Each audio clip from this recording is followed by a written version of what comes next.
Comment est mort Clément Méric? 10 jours de procès vont être nécessaires pour clarifier la question. Il y a 5 ans, l'étudiant de Sciences Po et militant antifasciste croisait la route de jeunes skinheads à la sortie d'une vente privée en plein Paris.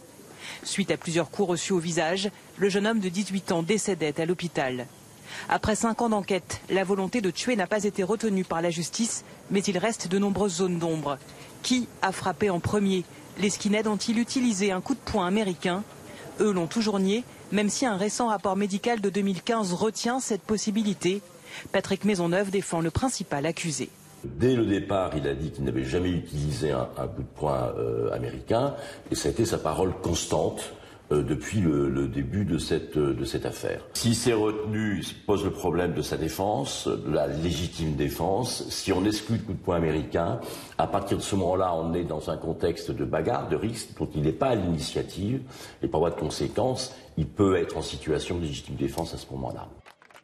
Contacté par BFM TV, ni l'avocate des parents de Clément Méric, ni l'entourage du jeune homme n'ont souhaité s'exprimer avant l'audience, mais ses proches en sont convaincus. Il n'a pas cherché la confrontation et sa mort est un meurtre politique. Aujourd'hui, 3 accusés comparaissent aux assises, dont 2 pour violence avec arme en réunion, ayant entraîné la mort sans intention de la donner. Ils risquent jusqu'à 20 ans de réclusion criminelle.